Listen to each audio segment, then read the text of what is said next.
Hi, kindergartners. I'm going to explain to you this month's VIP project. Remember last month we all told each other so much about ourselves and we got to know each other and the things we like and the things we're good at and the things we want to learn and about our families. Well, this month it's going to be a little bit different. This week we're reading this book, How Full Is Your Bucket? And remember, in this story, this guy's name is Felix. And in the very beginning, he makes his sister really mad.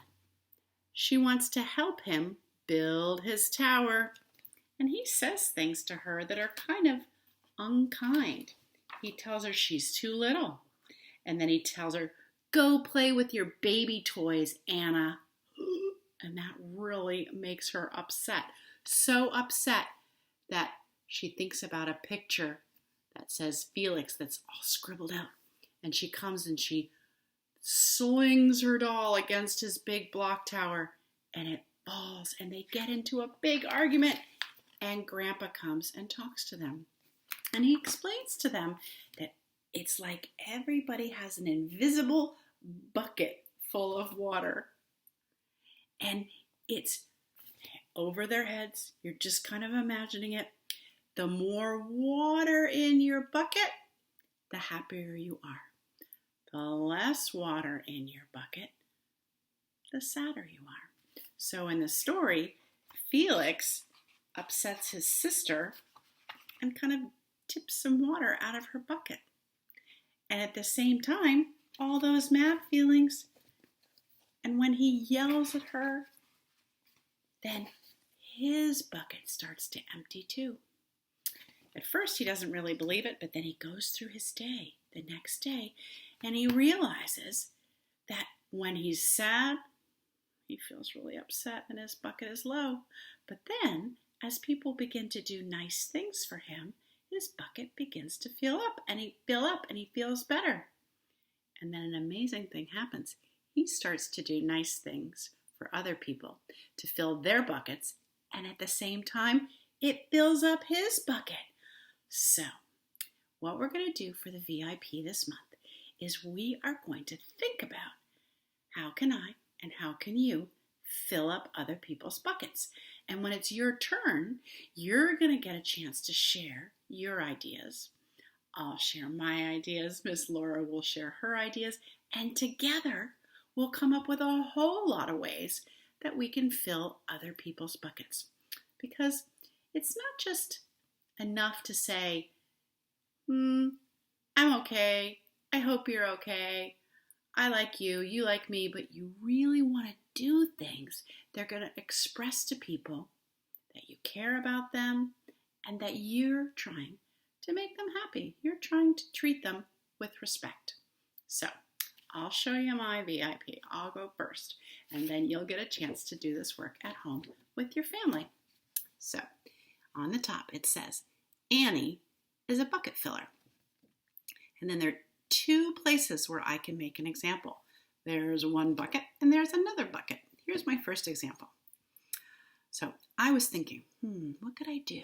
Whose bucket needs filling? And then I thought, I know. My Aunt Barbara is kind of an old lady. Yeah, because, I'm older and she's way older than me. She's 86 years old.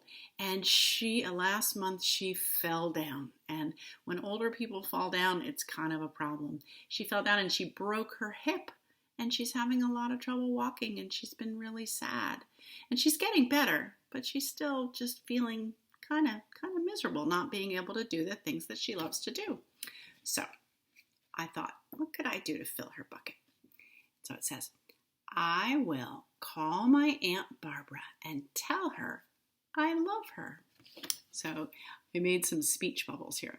Hello, that's Aunt Barbara. Hello, I love you.